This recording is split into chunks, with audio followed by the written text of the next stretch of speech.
तो यदि आप एलटीसी लेना चाहते हैं तो आपको यह जानकारी होनी चाहिए कि परिवार के सदस्य कौन-कौन पात्र होते हैं, अर्थात डिटेल्स ऑफ फैमिली में कौन-कौन आते हैं, उनकी क्या-क्या एलिजिबिलिटी होनी चाहिए।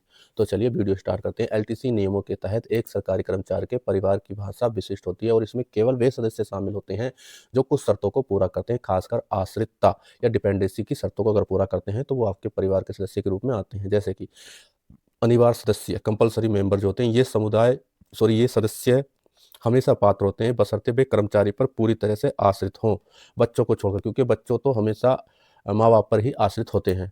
अब बात करते हैं पति या पत्नी। यदि पति पत्नी भी सरकारी कर्मचारी हों और एलटीसी का लाभ ले रहे हैं तो वे कर्मचारी के माध्यम से क्लेम नहीं कर सकते हैं।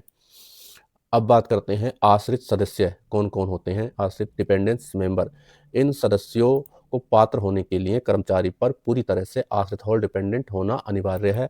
आश्रितता आमतौर पर मासिक आय की एक निश्चित सीमा, वर्तमान समय में 9,000 रुपये माह से उनकी माह तक या उससे कम इनकम होनी चाहिए, तब वो आश्रित सदस्य आपके ऊपर आश्रित या डिपेंडेंट सदस्य माने जाएंगे। अब बात करते हैं जैसे बच्चे, वैध रूप से विवाह से पैदा हुए बच्चे या वैध रूप से गोद लिए गए बच्चे पात्र होंगे, मतलब एलिजिबल है। डिटेल्स ऑफ फैमिली में जब आप एलटीसी लेते हैं उसके लिए बच्चे आपके पात्र हैं, उसके लिए कोई आय सर्टिफिकेट कुछ देने की आवश्यकता नहीं होती है। बात करें बच्चों की संख्या पर, सीमा 2 चाइल्ड लिमिट है, मतलब आपके केवल 2 ही बच्चे होने चाहिए। 16 अक्टूबर 1998 के बाद पैदा हुए बच्चों के मामले में एलटीसी का लाभ केवल पहले 2 जीवित बच्चों तक ही सीमित है। हालांकि पहला प्रसव जुड़वा होने पर या विकलांग बच्चों के लिए यह नियम थोड़ा शिथिल या अलग हो सकता है। इस कंडीशन में इसके नियम थोड़े से अलग हैं। अब बात करते हैं माता पिता, पेरेंट्स और सौतेले माता पिता दोनों वे कर्मचारी पर आश्रित होने चाहिए। स्टेप पेरेंट्स मतलब सौतेले माता पिता और खुद के माता पिता वे कर्मचारी पर आश्रित होने चाहिए। उनकी इनकम 9,000 या 9,000 से कम होनी चाहिए।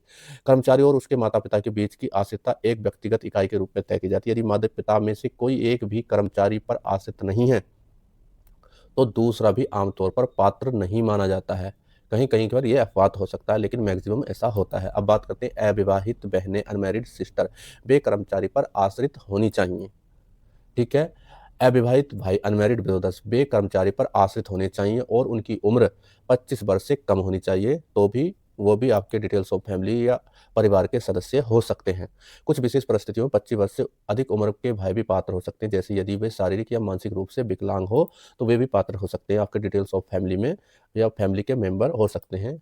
अब बात करें विधवा बहनें, विडो सिस्टर्स या तलाकशुदा सिस्टर्स, डाइवर्स सिस्टर्स या परित्यक्त बहनें जो सेपरेटेड सिस्टर्स हैं, लेकिन कंडीशन ये की है वे कर्मचारी पर पूर्ण रूप से आश्रित होनी चाहिए और उनको इनकम दूसरी कोई भी नहीं होनी चाहिए।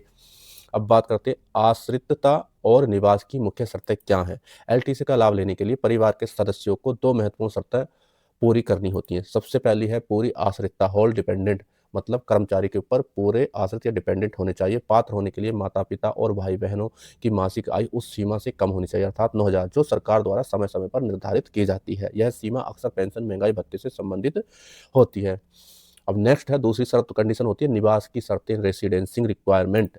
परिवार के सदस्यों को उस समय सरकारी कर्मचारी पर आश्रित होना चाहिए जिसके नाम पर एलटीसी का क्लेम किया जा रहा है, भले ही वे कर्मचारी के साथ एक स्थान पर निवास न करते हो, कोई दिक्कत नहीं है। उदाहरण के लिए आश्रित माता पिता किसी अन्य शहर में रह सकते हैं, हालांकि वो कर्मचारी को आश्रितता का प्रमाण पत्र देना होगा। दोस्तों, ये था एलटीसी लेने के लिए आपके कौन कौन परिवार के सदस्य हो सकते हैं और उनके लिए क्या क्या कंडीशन होती है। अगर भाई बहनें हैं और पिताजी हैं, मम्मी पापा हैं, तो उनको आश्रित प्रमाण पत्र होना चाहिए और वो पूर्ण रूप से आपके ऊपर निर्भर होने चाहिए, चाहे वो आपके साथ रहें या कहीं अलग दूसरे शहर में रहें। वीडियो अच्छी